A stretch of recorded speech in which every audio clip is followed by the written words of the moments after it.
முதல்ல ராசி பலன் பார்க்கறதுக்கு முன்னால என்னன்னா, இந்த மாத கிரக அமைப்பு அப்படிங்கிறது எப்படி இருக்குன்னு பார்த்துக்கணும். ஆவணி மாதம் கிரக அமைப்பு, அதாவது இன்றைய இப்போ தினபலன் சொல்லும்போது சொல்லுவோம் இன்றைய கிரக நிலை அப்படின்னு சொல்லுவோம். அப்போ இன்றைய கிரக நிலைன்னு என்னன்னா, சந்திரன் மாத்திரம் மூவ் ஆகிட்டு போகிறது தான் இன்றைய கிரக நிலை சொல்றது.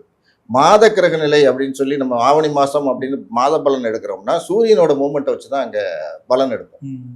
அதுக்கப்புறம் பார்த்தீங்கன்னா வருட பலன் எடுக்கும்போது வருட கிரகங்கள் இருக்கு. குரு, சனி, ராகு, கேது, இது வந்து வருட கிரகங்கள். அப்போ குரு வந்து ஒரு வருஷத்துக்கு ஒரு டிரான்சிட், ஒரு ராசிலேருந்து ஒரு ராசிக்கு போவார். அப்போ 12 ராசி அவர் ஒரு ரவுண்ட் அடிக்க 12 வருஷம். ஓகேயா?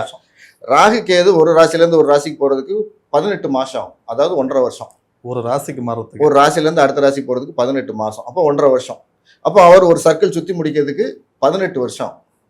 சனி வந்து ஒரு ராசிலேருந்து ஒரு ராசி போகிறதுக்கு 2.5 வருஷம் ஆகும். அப்போ 12 ராசி சுற்றி முடிக்கிறதுக்கு 30 வருஷம். அதனால தான் ஒரு பழமொழி என்ன சொல்லுவாங்க, 30 வருடம் வாழ்ந்தவனும் கிடையாது, 30 வருடம் வீழ்ந்தவனும் கிடையாதுன்னு சொல்லுவாங்க. ஏன்னா சனி ஒரு ஃபுல்லாக சுற்றி வரும்போது எல்லா ராசியும் டச் பண்ணிகிட்டே வந்துடுவார். அப்போ ஒரு ராசியில் வரும்போது ஏதாவது ராசியில் பிறந்த ஆளுக்கு அப்சை கொடுத்துருவார். அதுமாதிரி ரொம்ப ஓகோன்னு ஆடிக்கிட்டு இருக்கணும். சனி வந்து எப்பவுமே நீதிமான். அதனால தான் சனி பயிற்சிக்கு எல்லாரும் பயப்படுறது தான். அவருக்கு வந்து தப்பு பண்ணால் பிடிக்காது, பொய் பேசினா பிடிக்காது. சனிங்கிறது யாருன்னா எப்பவுமே பார்த்தீங்கன்னா கீழ் நிலை ஊழியர்களை குறிக்கக்கூடியது. அதாவது கொஞ்சம் அழுக்கான ட்ரெஸ்ஸு, ஒரு சமுதாயத்தை சுத்தப்படுத்தக்கூடிய வேலை செய்கிறவங்க, இவங்க எல்லாம் வந்து சனியோட கேரக்டர்ஸில் வருவாங்க. அவங்கள போய் நீங்கள் டீசிங் பண்ணுறது, அவங்கள இல்ட்ரேட் பண்ணீங்கன்னா காலக்கணக்கன் அப்படின்னு சொல்கிறது சனி. அவர் நோட் பண்ணி வச்சுக்கிட்டு வச்சு செய்வார். அப்போ என்னென்னா சனிக்கு எல்லாரும் பயப்படுறாங்க. அப்போ என்ன பண்ணணும், எல்லாரையும் சக மனிதரை மனிதராக மதிக்கணும், ஜாதி வேறுபாடு இல்லாமல் ஒரு கம்யூனிட்டியை சொல்லி ஒரு ஆளை கீழ்த்தரமாக பேசுறது இல்லாமல் இருக்கணும். அப்படிங்கிறது தான் சனியோட எந்த வேற்றுமை இல்லாமல் மனிதனாக பார்க்கணும். அப்போ அவரோட சுத்து வந்து 30 வருஷம், 2.5 வருஷம் ஒரு ராசிக்கு, 12 ராசிங்களை சுற்றி வரும்போது அவருக்கு 30 வருஷம். இது வருட பலன் பேசுறது. மாத பலன் பேசும்போது என்ன, சூரியன் வந்து ஒரு ராசியில் ஒரு மாதம் இருப்பார், 30 நாள். அடுத்த ராசிக்கு 30 நாள் கழிச்சு மாறிடுறாரு. 30, 31 அப்படின்னு அது இருக்கும். ஆடி மாதம் மாத்திரம் சில சமயம் பார்த்தீங்கன்னா 32 நாள் இருக்கும். ஸோ நார்மலாக எடுத்த 30 டேஸ், ஒரு 30 டேஸ் மூமெண்ட்டு சூரியனோட மூமெண்ட். அப்போ மாத பலனில் நம்ம பேசும்போது என்னென்னா, இந்த வருட கிரகங்களை பற்றி பெருசாக பேசுனா கன்ஃபியூஸ் ஆகும். அப்போ இந்த மாதம் பலன் கொடுக்கக்கூடிய ஆள் யாருன்னா சூரியன். தினபலன் பேசும்போது சந்திரன் ஒரு ராசியில 2.5 நாள் இருப்பாரு, அடுத்த ராசி மாறுவார். அப்போ சந்திரன் மூலம் அன்னைக்கு என்ன பலன் கிடைக்குதுன்னு பேசுறது தான் தினபலன். நான் சொல்றது புரியுதா? அது வருட பலன், மாத பலன், தினபலன். அப்போ தினபலன்ல வந்து சந்திரனை மெயினா எடுத்து நம்ம பேசுவோம். ராசி மாத பலன்ல சூரியனை மெயினா எடுத்து பேசுவோம். அப்போ இந்த சூரியன் இந்த ராசிக்கு வர்றதுனால என்னென்ன பெனிஃபிட் கிடைக்கும் அதை எடுத்துக்கிட்டா அது விஷயங்கள் எல்லாருக்குமே இருக்கும். ரெண்டாவது இன்னொன்று என்னன்னா, ராசி பலன்கிறது இப்போ அது ஓப்பனாகவே சொல்லிடுறேன். ராசி பலன்கிறதுலாம் ஒரு ஜஸ்ட் இந்த ராசிக்கு நல்லதா கெட்டதா அப்படிங்கிறது எதா இருந்தாலும் அவர்களுடைய சுய ஜாதகம்தான் வேலை செய்யும். சுய ஜாதகத்திலையும் தசாபுத்தியோட கணிதம் தான் அங்கே பெருசா ஆக்டிவேஷன் இருக்கும். நம்ம வந்து ஜாதகத்தையும் சொன்னாதான் நம்ம நீங்க சொல்றபடி 100% வரும்னு சொல்றோம். ஓரளவு பலன் எடுக்க முடியும். ஏன்னா ஒரே நாள்ல ஒரு ஹாஸ்பிட்டலில் எத்தனை குழந்தை பிறக்குது, எல்லா குழந்தையும் ஒரே மாதிரி வாழுதான், அதே ராசி தான் இருக்கும், அதே நட்சத்திரம் தான் இருக்கும். ஒரு ரிக்ஷா வீட்டுல பிறந்த பிள்ளையும் இருக்கும், ஒரு பெரிய கம்பெனி வச்சிருக்க ஒரு குழந்தையும் பிறந்திருக்கும். ரெண்டு பேரோட லைஃபும் ஒரே மாதிரி இருக்கா? இல்லை. அப்போ அந்த லைஃப் வித்தியாசங்கள் ஏன் வருது? அதே ராசி தான், அதே நட்சத்திரம் தான், அதே டேட் ஆஃப் பர்த் தான், டைமும் அதே தான். அப்படி இருந்து ஏன் மாறுது? அப்போ நமக்கெல்லாம் தெரியாத ஒரு விஷயம் அங்கே வந்து இன்ட்ராக்ஷன் இருக்குது. ஜாதக கட்டத்தில் பெனிட்ரேஷன் இருக்கு. அப்போ அவங்களுக்கு தசாபுத்தியும் பார்த்தீங்கன்னாலும் ஒரே மாதிரி தான் இருக்கும். தசாபுத்தியும் மேக்ஸிமம் கிட்டத்தட்ட இந்த தசான அந்த தசால தான் ஓடிட்டு இருக்க போகுது. ஆனாலும் லைஃப் ஸ்டைல் ஏன் வித்தியாசம் வருது? அப்போதான் ஜோதிடத்தில் என்ன சொல்றோம்னா 5, 9ன்னு எடுப்போம். பிறந்த நேரம்ங்கிறது லக்னம் 1ஆம் இடம், 5ங்கிறது அவர்களோட பூர்வ புண்ணியம், 9ஆம் இடம்ங்கிறது அவங்களோட பாக்கியம். அப்போ 5ங்கிறது நீங்க செஞ்சுட்டு வந்த புண்ணியம், 9ங்கிறது உங்க தந்தை வழியில வரக்கூடிய புண்ணியம். அப்போ இது எல்லாமே ஒரு ஜாதகத்துல ஜாதக கட்டம்னு சொல்றதுக்கு கீழே இது எல்லாமே ஒரு பேஸ்மெண்டா இருக்கும். அது ஜாதகத்தில் பெனிட்ரேட் ஆகும். அது இருக்கும். அந்த டேட்ல பிறக்கிறவன் அவன் ஏன் பணக்கார வீட்டுல பிறக்கிறான், இவன் ஏழை வீட்டுல பிறக்கிறான். ஒரே நாள்ல ஒரே நேரத்துல பிறக்கிறாங்க, ஆனா வெவ்வேறு வாழ்க்கை முறை, படிப்பு வேற, அந்தஸ்து வேற, எல்லாம் மாறுது. அப்போ என்ன விஷயம் அங்க நடக்குது?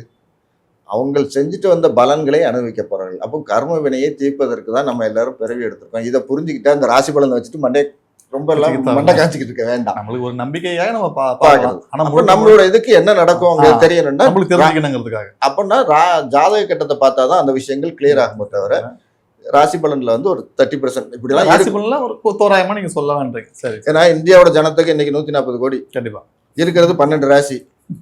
அப்போ ஒரு ராசிக்கு 10 கோடிக்கு மேல இருக்கிறாங்க. 10 கோடி பேருக்கு மேச ராசிக்குன்னா பலன் ஒத்துக்கிடுமா? இல்ல. எனக்கு ஃபோன்லாம் வரும். ராசி பலன் நான் பேசிக்கிட்டு இருக்கிறேன் வேறு சேனலில், அதில் ஃபோன் பண்ணாங்க. சார் மேசராசிக்கு நல்லா இருக்கு, நீங்கள் கஷ்டப்பட்டுட்டு இருக்கேன் சார். பிறப்பு ஜாதகம் தான் பேசணும் எவ்வளோ தடவை சேனலில் சொன்னாலும் ஃபோன் இப்படியே தான் பண்ணிகிட்டு இருக்காங்க. இன்னும் அந்த ஒரு அறியாமையை விட்டு வெளியே வர மாட்டேங்காங்க. அப்போ பிறப்பு ஜாதகம் நடக்கிற தசாபுத்தி இதுதான் ஆக்டிவேஷன் ஆகும். ரெண்டாவது ஃபேமிலி ஸ்டேட்டஸ் ஒன்று இருக்குது. ஒரு சாதாரண வீட்டில் இருந்துட்டு நான் அம்பானி மாதிரி வாழ முடியலையே, அதானி மாதிரி வாழ முடியலன்னு சொல்லி என்ன பண்ண முடியும்? கண்டிப்பாக அந்த பூர்வ புண்ணியம் அந்த ஜாதகத்தில் பலமாக இருக்கும். அது அடுத்தது விருச்சிகம் ராசி நேயர்களுக்கு இந்த மாத பலன்கள் எப்படி இருக்கும்?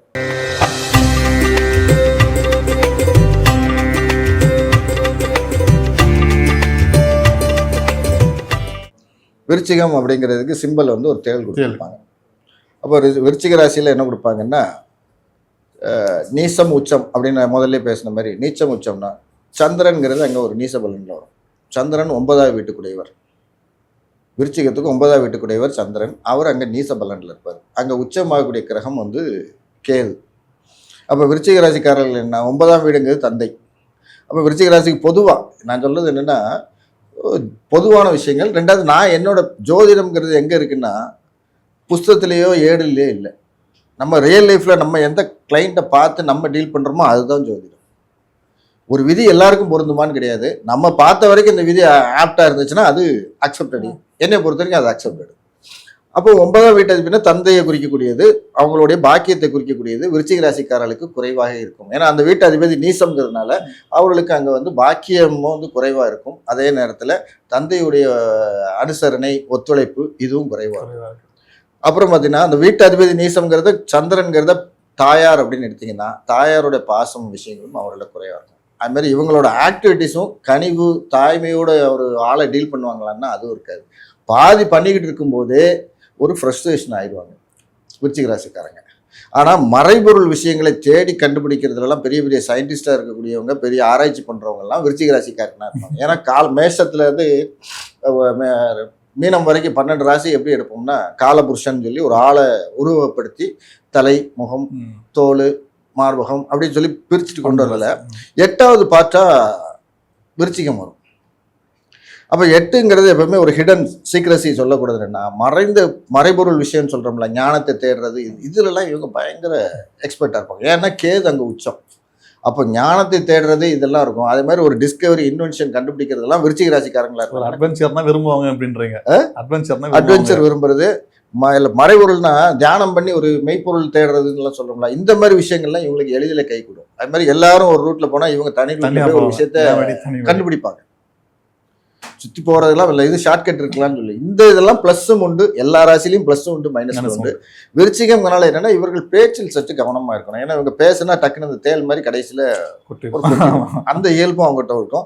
இருக்கும் இடத்தை கொஞ்சம் சுத்தமாக வச்சிருக்க மாட்டாங்க. அந்த இயல்பும் விருச்சிக ராசிக்காரங்கிட்ட இருக்கும். இந்த மாதம் எப்படி இருக்குது அப்படின்னு பார்த்தீங்கன்னா, அவங்களுக்கு வந்து 10ஆம் இடத்து அதிபதி 10லேயே வந்துடுறாரு. அப்போ 10ங்கிறது தொழில் ஸ்தானம். அந்த அதிபதி அந்த வீட்டிலேயே வந்துடுறாரு. அப்போ தொழில் எப்படி இருக்கும் அப்படின்னா சிறப்பாக இருக்கும்.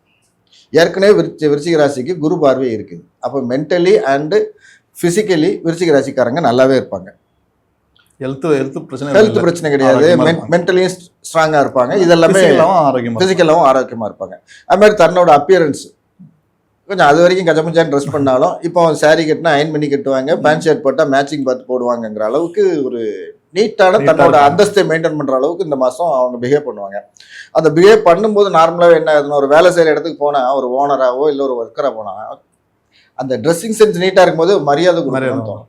அப்போ அந்த வேலை விஷயங்கள் இந்த மாதம் இவர்களுக்கு சிறப்பாக இருக்கும். அப்போ தொழில் செய்கிற இடத்துல இவங்க போன உடனே ஒரு மரியாதை இருக்கும். தொழில் நல்லா நடக்குமானா நல்லா நடக்கும். ஏன்னா அந்த வீட்டு அதிபதி அந்த வீட்டிலேயே வர்றதுனால தொழில் நல்லாவே நடக்கும். ராசிக்கு குரு பார்வை. அப்போ விருச்சிக ராசிக்கு இந்த மாதம் வந்து ஒரு நெகட்டிவ்னு சொல்லக்கூடிய அமைப்பில் எதுவும் வராது. ப்ளஸ் அப்புறம் பண விஷயம் அப்படின்னு அடுத்த வாழ்க்கையினாலே அதானே. அப்போ 11ஆம் இடத்துல வந்து நீச சுக்கிரனா இருக்குது. அந்த தொழில் பண்ணுறாங்க, தொழிலில் லாபம் வருமானு அடுத்த தொழில் எல்லாரும் பண்ணி எடுத்துக்கு. அப்போ நான் நஷ்டத்தில் தொழில் பண்ணுங்கன்னா லாபத்தில் தொழில் பண்ணுறேன்னா 10ஆம் இடத்துக்கு 2ஆம் இடமான 11 அப்படின்னு சொல்லக்கூடிய இடம் தான் வந்து லாபத்தை குறிக்கக்கூடியது. அந்த இடத்துல சுக்கிரன் உட்கார்ந்துட்டு நீச பலனில் 31ஆம் தேதி வரைக்கும் இருக்கிறது, மந்த் எண்டு வரைக்கும். 1ஆம் தேதியிலேருந்து சுக்கிரன் 12ஆம் இடத்துக்கு வந்துடுறாரு. அப்போ 11ல் இருக்கிற வரைக்கும் நீச பலனுங்கும் போது பெரிய லாபத்தை தொழிலில் எதிர்பார்க்க முடியாது. தொழில் நல்லா போகும். அப்போ பேமெண்ட்லாம் கரெக்ட் டயத்துக்கு வருமானா அதெல்லாம் ஸ்லோவாக இருக்கும். அவர் 1ஆம் தேதி சுக்கிரன் டிரான்சிட் ஆன உடனே 12ஆம் இடத்து அதிபதி 12ஆம் இடத்துக்கே வந்த உடனே பழைய கடன், வாராக்கடன், போனா கடன் எல்லா பணமும் ஒழுங்கா வந்து சேரும். ஏன்னா 12ல் சுக்கிரனுங்கிறது முதல்ல சொன்னோம் துலாமுக்கு 12ல் சுக்கிரன் இருப்பது சிறப்புன்னு. அப்ப இவங்களுக்கு அதே மாதிரி 12ஆம் இடத்துக்கு சுக்கிரன் 1ஆம் தேதிக்கு அப்புறம் வந்துடுறாரு. அப்போ பாத்தீங்கன்னா அது வரைக்கும் அமோகமா இருக்குங்க. அமோகமா இவங்களுக்கு அந்த லாபம் கிடைக்காம இருந்ததெல்லாம் 30ஆம் தேதி அந்த மந்த் எண்ட் வரைக்கும் இருக்கும். 1ஆம் தேதியிலேருந்து இவங்களுக்கு லாப விஷயங்களை நோக்கி எல்லாம் போய் இவங்களுக்கு அனைத்து விஷயங்களும் சிறப்பாக நடக்க ஆரம்பிக்கும்.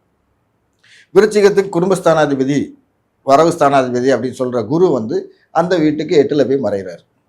அப்போ குடும்பத்துக்குள் சண்டை பிரச்சனைகள் இருக்குமான்னா அந்த இஷ்யூலாம் அதிகமாகவே இருக்கும். குடும்ப ஒற்றுமை கொஞ்சம் குடும்பம் தான் சரி, காதல் எதுலையும் கொஞ்சம் ஒரு இஷ்யூஸ் நிறைய இருக்கு. ஏன்னா 5 கூடியவரும் போய் மறைகிறார். ஆனால் காதல்ல பிரச்சனை அவ்வளோ வராது, குழந்தைகள் கூட பிரச்சனை வராது. கணவன் மனைவி குடும்பம்ங்கிறது இல்லை ஒரு கூட்டு குடும்பமா இருந்தாங்கன்னா அப்பா அம்மா அக்கா தங்கச்சிங்கிறதுல ஒரு நிம்மதி குறைவு இல்லை ஒரு சின்ன சின்ன பிரச்சனைகள் இருக்கும். 3 வீடு 4க்கும் உடையவர் வந்து நேராக 5ல் போய் இருக்கிறதுனால பார்த்தீங்கன்னா குரு பார்வையில் இருக்கிறதுனால இவங்களோட முயற்சி சுகம் இதெல்லாமே ஸ்மூத்தாக இருக்கக்கூடிய அமைப்பு.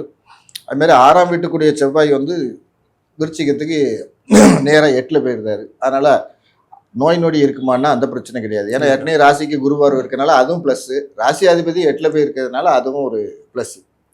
ராசி அதிபதி 8ல் போய் இருந்தால் என்ன ஆகிடும்னா அந்த நோய் நொடிங்கிற இன்னொரு ஆஸ்பெக்ட் அங்கே வராது. வேலையில் இருக்கவங்களுக்கு திடீர்னு இடமாற்றம் கிடைக்குமான்னா கண்டிப்பாக கிடைச்சிடும். அப்போ எங்கேயாவது இருக்கிற இடத்த விட்டு தள்ளி போகக்கூடிய அமைப்பெல்லாம் வரும். ஏதாவது இடத்தை விட்டு வேற இடத்துக்கு போகக்கூடிய வேற இடத்துல அதிகமாக இருக்கு வாய்ப்புகள் அதுவும் நடக்கும். மொத்தத்தில் பார்த்தீங்கன்னா இவங்களுக்கு வந்து பண வரவு, குடும்பத்தில் சிறு சிறு இஷ்யூஸ் தவிர மற்றபடி பண வரவு, குடும்ப ஸ்தானங்கள், தொழில், உத்தியோகம் இந்த விஷயங்கள் சிறப்பாக இருக்கிறதுனால இவர்களுக்கும் மதிப்பெண்கள்ங்கிறது ஒரு 60 60லேருந்து 65 மதிப்பெண்கள் கொடுக்கக்கூடிய அமைப்பு தான் விருச்சிக ராசிக்கு இந்த மாதம்.